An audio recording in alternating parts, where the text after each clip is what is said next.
A very warm welcome to Newsfeed on this 19th day of February 2023. You're just in time for the lunchtime news, and we have so much lined up for you on our bulletin this afternoon. Remember, you can always interact with us on our social media handles indicated at the bottom of your screen. Now, with that said, my name is Dennis Otieno. I trust you're doing well. Welcome to the broadcast. Now, on to our top story this afternoon. Nairobi Governor Johnson Sakaja, together with a number of members of County Assembly, have this afternoon joined faithfuls at Outreach Living Mountain Christian Church in Lucky Summer area, Ruaraka constituency for church service.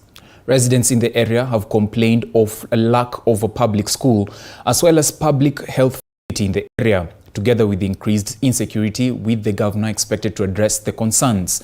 Let's cross over and listen in. Isiwe ati watoto wanaambiwa waende wakule lunch time na warudi shule. They are missing 1/3 of their education. So nitahakikisha Lucky Summer is in the program. Every ward must be in that program ya school feeding.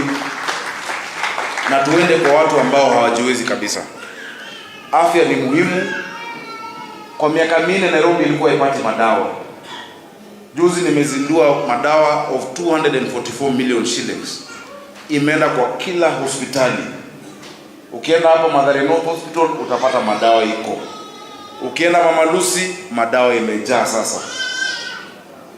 Lakini kuna watu ambao wanajaribu kuleta ile ukora ilikuwa ati kuiba madawa ya mwananchi. Kesho mtaona ambao nimeshawapata. There will be an example. Kuna wale ambao nimewapata wakiba dawa. Unaenda hospitali unatibiwa, unaambiwa ati hapana, hii dawa iko, enda huko kwa chemist. Na chemist ni yake.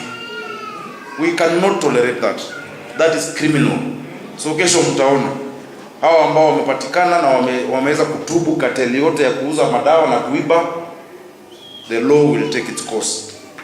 Mimi naambianga watu wangu, kama kuna mali ni mali ya mwananchi wa kawaida. Huyu mwananchi wa kawaida amekuwa hana mtetezi. Watu wanajifanya wewe wadosi, mnaumiza watu wa kawaida. I will not allow that. And I'll make sure mama wetu wanajifungua vizuri, wanapata madawa. Hapa kulikuwa na facility imejengwa kubwa sana. Inaitwa Mama Margaret. Si mnajua hapo? Hiyo hospitali ilijengwa ikasema ati ni ya watoto, ikapatiwa national government. Tumekubaliana na rais ya kwamba tunachukua kama Nairobi County iwe full fledged hospital ya kuangalia kila mtu. Hiyo public hospital ya kila mtu. Ili watu wa area hii ya Ruaraka haitabidi muende Mama Lucy. Mtakuwa na hiyo own level 5 hospital hapa ndani ya Ruaraka ambayo itakuwa inaangalia mambo ya matana security. Vile tuliingia Bishop kulikuwa na kelele mingi Nairobi. It is our reporter Collins Lusweti who's following up on the story. He will be updating us further on the story as it develops in our subsequent bulletins. But moving on, President William Ruto has issued a strong call to international community to find new and better ways to fund climate action during a meeting of the Committee of African Heads of State and Government on Climate Change in Addis Ababa, Ethiopia. President Ruto made the remarks on Saturday while delivering his first speech at the 36th Ordinary Session of the Assembly of Heads of State and Governments of the African countries. Ruto, however, urged African states to use clean energy technology and green manufacturing to unlock financing from innovative sources, also noting that the post-war global financial architecture has always been ill-equipped to address the global challenges. To achieve our priority agenda of eliminating energy poverty and powering a green, renewable-based economy as set out in Agenda 2063, it is imperative to mobilize and attract adequate financing and investment. An overhaul of the financial system is therefore imperative to connect climate action and climate finance to fund the creation of resilient jobs, design more secure instruments to unlock funding for post-disaster reconstruction, and establish better risk-sharing practices. We are adding our strong voice to the now urgent calls for the reform of international financial institutions and multilateral development banks. These reforms must proceed all the way to the radical overhaul of international financial infrastructure and institutional architectures to make sure that funds are accessible, affordable, mobilize relevant technology, are adequate, and most importantly, are timely. In keeping with this pledge to advance opportunities in green industrialization, as well as the Green Agenda for Africa, I am convening a Climate Action Summit in Nairobi to take place between the 4th and 6th of September 2023. There is consensus, ladies and gentlemen, in this meeting that Africa is the continent of the future. It is time to escalate this consensus and propel Africa to join the leadership of the global climate action. Meanwhile, Azimio Party leader Raila Odinga has said the opposition will not sit back and allow the country to return to a single-party state. Odinga, speaking during the Kisumu People's Baraza, vowed to defend democracy, saying no to what he termed as President Ruto's dictatorship. Azimio coalition leaders rallied behind Odinga's 6-point declaration form, vowing they will not relent in the ongoing Azimio rallies. Here's our reporter Apollo Kamau with the details. Azimio coalition party leader Raila Odinga stormed his Kisumu County backyard, where he fired the salvo against President William Ruto in a 6-point declaration at the Moi Stadium in Kisumu. Odinga, in his quest for electoral justice, vowed to defend the country's democracy from the return of the one-party single state, witnessed during the former President Daniel Moi's era. We fully and willingly join the struggle to preserve our hard-won democracy, preserve our hard-won multi-party politics, and reject all ongoing attempts to make Kenya a single-party state. Besides bashing the Kenya Kwanza government for the failure to reduce the cost of living, Odinga and his allies further vowed his push for electoral justice at IEBC, saying he will only accept a consultative new polls team, while criticizing the Ruto administration on the high cost of living. Unadanganywa ya kwamba ukisikia Azimio uogope usiogope. Tumekuonyesha sisi ni viongozi who are responsible and who know what they are doing. And using people power, we are going to return the voice of the people. The coalition further declared its unrelenting push in the ongoing Azimio People's Barazas, scheduled this coming week in Nairobi, ostensibly to pray for IEBC. Haiwezekani kuwa na commission. Ndio tunasema tunaemba maombi Jivanjii Gardens. Jivanjii Gardens ni karibu na mahali IEBC maofisi yao yako. Tunaenda kuomba kwamba uovu wote IEBC. ODM rebels led by Kisumu Senator Tom Ojienda kept off the Azimio People's Baraza amid calls from Azimio leaders they be kicked out for good from the coalition. Azimio camps in Nairobi on Wednesday before heading to Mombasa next weekend, their ongoing push to have the Ruto administration leave office over election rigging claims. Apollo Kamau, TV47. Well, thank you, Apollo Kamau, for that report. Now, the construction of the Kila River Enziu Bridge that has claimed more than 30 members from Mwingi is still underway, with the contractor on site promising to complete construction of the bridge on time if properly funded. While visiting the construction site yesterday, Mwingi Central Member of Parliament Dr. Gideon Mulyongi urged President William Ruto to keep allocating funds for the bridge in order to stop the unjustified deaths that have been occurring at the River Enziu every rainy season. However, lead engineer Maurice Onyango of the KIU Construction Limited, which won the contract to build the bridge, says that most of the foundation work is almost finished and soon they will be finishing the bridge. So far, the progress is not bad. We are still within, and in fact, we may even finish it. That depends on the funding from the government. Yes. If we raise certificates and we are paid promptly, there's no reason why we should not finish this thing on time. Yes. Na tuko na local leaders hapa, Nu na Ngune. na leo nimekuja kuangalia ujenzi wa daraja ya Nuhu ambayo inatoka Nguni inaelekea pande za Nuhu. Kwa hivyo tunaomba Mungu tu anguse Rais Ruto, amunguse tu roho aendelee kututafutia pesa ya hii bridge, kwa sababu hili pesa tulipatiwa na Uhuru. Kwa hivyo tunaomba tu tuendelee kupata pesa ya kusongesha hii bridge. Elsewhere, West Pokot woman representative Rael Kisiai has called on different stakeholders in West Pokot County to come on board and support locals living in drought-affected areas.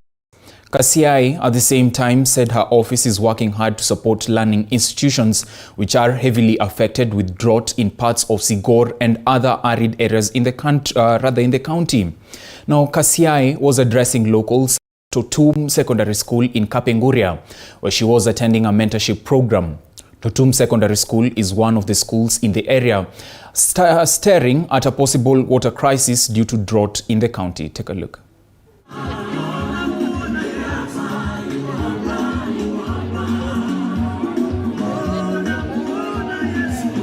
Mimi na viongozi wengine tutashikana mikono kuomba chakula kutoka kwa wahisani wengine, na zote pia wazazi tuweze kujaribu katika ukulimaji wetu.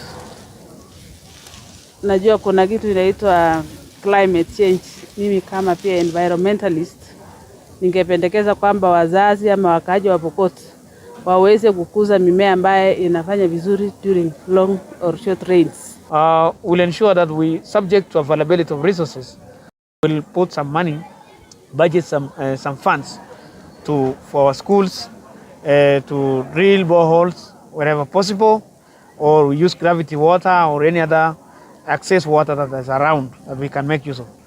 I want to request the national government, the Ministry of Education, and even the Ministry of Interior. Here, there are students that have come all the way from Cheptulel, and they have come to this program. And if you go to Sigor, at this particular time, Otambiwa, there is curfew. So we want to request the government, if such program exists, please ensure support our leaders so that the county of West Pokot can move ahead. So mimi nataka tu kushukuru Mama County pamoja na MCA na viongozi wengine kwa program ambayo ametuletea kama shule, tunaisupport kikamilifu. Na mimi kama principal nimeona changamoto nyingi sana kwa shule yetu, kwa mambo ya drugs, mambo ya absenteeism kwa shule, mambo ya early pregnancies. Tuko na wanafunzi ambao wengine wameolewa, wanatoka makwao. Wasichana wetu wengi wananyimba wakiwa kwa shule. Our West Pokot-based reporter Andrew Juma prepared that story. Now shifting focus from West Pokot County to Kilifi County, where 4 students who had lost hope of joining secondary schools from Bandacho Primary School in Magarini Sub-County and one from Zongoloni Primary School breathed a sigh of relief after they received a full scholarship. Now, local cement manufacturing company undertook to pay all the secondary school fees. And on the other hand, Kilifi Governor Gideon Mung'aro said he would partner with well-wishers and local members of parliament to ensure all students from poor backgrounds are sponsored to achieve their academic dreams. Miaka hiyo yote ambao Mheshimiwa Mung'aro pia, mwisho wa wiki zaidi ya watoto 500 watakuwa wamechukuliwa na wafadhili tofauti kutoka kwa kaunti yetu. Na tumeangalia juu zile hesabu tuko nayo ya watoto ambao hawajaenda shule ambao wamepita kuanzia max 350 kwenda mbele, ni zaidi ya watoto 700, na tunapanga kila mikakati kuhakikisha pia hao wameenda shule. Angalia performance, tunaangalia family, tukienda kuangalia kama hii family ziko hapa siku ya leo ni family imetoka mahali padogo sana. Kwa hivyo si Mombasa Cement. Maana naomba kila mtu, hata wewe pia waweza kujitolea ukasema utamtolea fees mtoto mmoja. Nashukuru Mombasa Cement kwa kutusaidia kwenda shule. Ningependa kuwa daktari. Nilipomaliza shule, wazazi wangu kwa sababu ya hali ya uchumi hawakuweza kunipeleka shule. Nilifaa niripoti shule wiki iliyopita on Monday, lakini kwa sababu ya hali ya karo wazazi wangu hawakuweza. Nilikata tumaini ya kuendelea na shule, lakini kwa sababu ya msaada wa Mombasa Cement nashukuru sana. Nasema asante, Mungu akubariki, akuzidishie maisha mema yenye nafaka. Mombasa Cement na nyinyi nyote nataka muungane ili msaidie hawa watoto waende shule kwa imani. Bwana Yesu asifiwe. Unajua mimi nimezoea tu Bwana asifiwe, lakini ninamwambia Bwana anatosha, kwa maana siku ya leo tumefika mahali hapa. Now, despite hosting 7 Forks dams, residents of Mbeere North in Embu County have complained that about 400 villages remain without power.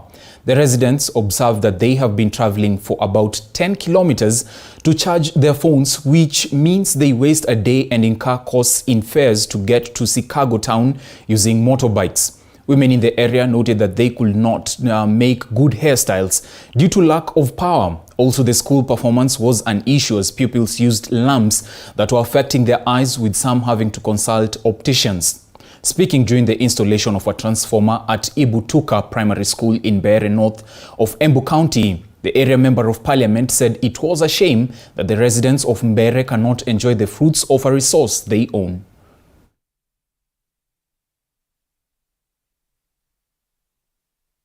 Ni mkaanzi wa hapa Ibutuka na niko na miaka 60 na tangu mimi nilizaliwa si kuona stima hapa, na sasa tunaona kitu ya muhimu sana kupata stima hapa. Na kuongezea, hii stima zimetoka hapa kwetu Mbeere na watu wa Mbeere wamewaswa bila stima. Sasa Mheshimiwa Lukundi amekunja kuona hiyo shinda inakuanga na watu wa Mbeere, akatuletea stima. Ni shukrani na rudisha kwa mheshimiwa, kwa sababu tulikuwa tunaenda mahali mbali sana kupeleka simu kwa moto kilomita kama 10 hivi. Na sasa ukirudi nyumbani hakuna kazi unaweza fanya kwa sababu unarudi ukiwa umechoka. Sasa mheshimiwa amefanya mzuri kutuletea mwangaza. Sasa watoto wetu watakuwa wakisoma vizuri kwa sababu hapo mbeleni wakuwa wanasoma hata huu mwaka hakuna. Sasa watasoma vizuri na wataperform vizuri. Written a number of letters and have held meetings with relevant offices, that is the CEO of Rural Electrification and Renewable Energy Authority, as well as the regional director of Kenya Power, to ensure that all the 176 transformers we have in Mbeere North are under the last mile connectivity. They have promised that that is going to be done. Now, stakeholders in the education sector in Vita constituency, Mombasa County, held a meeting to address various matters that led to poor performance in last year's examinations. Gaps in bursary allocations, safeguarding of school premises, 100% transition, and starting a feeding program emerged as key solutions. At the same time, Vita Member of Parliament Mohamed Sood Machele named a 10-member committee which will spearhead education issues in the constituency. 7,000 watu waliochukua forms zinafanywa vetting, anytime tuta release fund baada ya kufanya vetting, kuangalia ni nani ni genuine mkazi wa Mvita apate kupata bursary. Tumeweka 33 million ya secondary school, zingine zitakwenda kwa baada hapo tutatoa za college na university. Ikiwa watoto wataregeshwa nyumbani kwa sababu ya kosa pesa ya lunch, ina maana kwamba ile 100% transition itakuwa hakuna.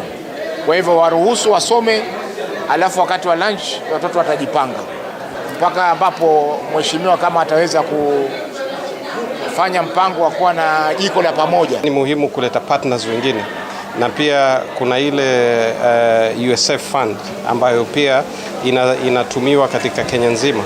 Ni muhimu tuangalie njia tofauti ambazo tunaweza kuweka maabara ya kisasa. Hata kama tunajua fedha si nyingi, lakini tunaweza sema katika kila shule 10 tuhakikisha ile area pale karibu kuna at least shule moja ambayo ina maabara ya kutosha ambayo inaweza tumiwa na zile shule zingine. Na from Monday I think all the MCAs are issuing their bursaries, na ningependa kuwaeleza wakazi wote wa Mombasa kila mmoja aende andamane na MCA wake ili apewe fomu yake ya basari.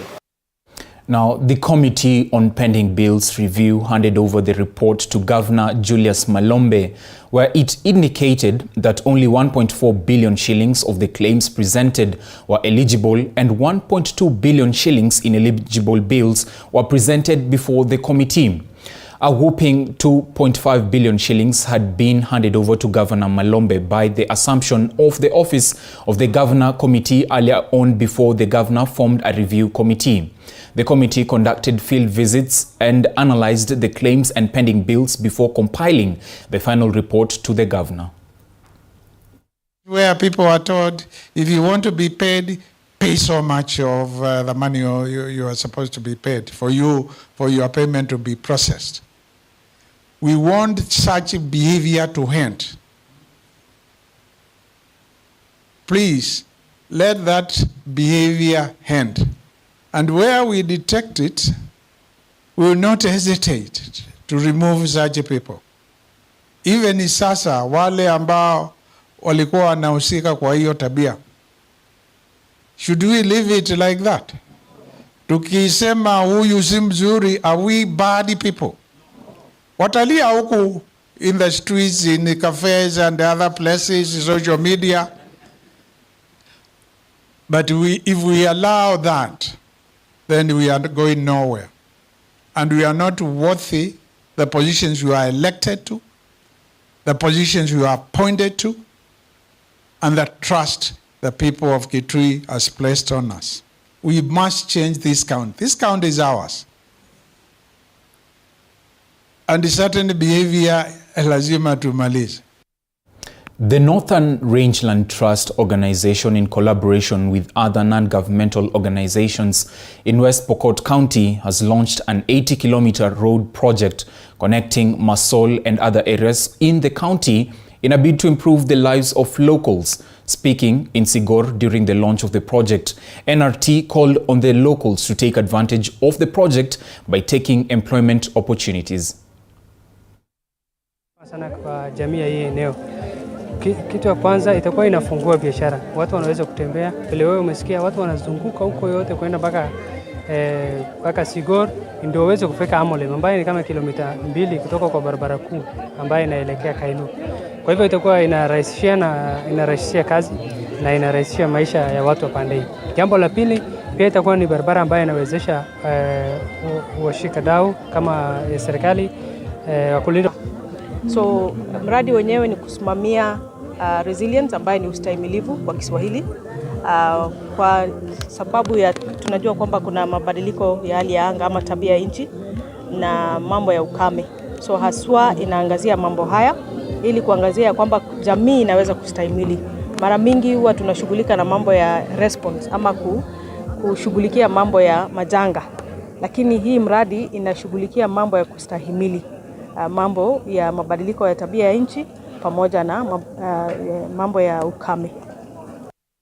Now, led by Mwea West Sub-County Police Commander Wilson Koskei, 12 suspects were arrested by the police following a report of complaints by passengers that they were being harassed on stages along Ngumburani to Makutano. Koskei said his officers patrolled as members of the public had arrested the 12 suspects at Thiba, Mutithi, PI and Makutano stages.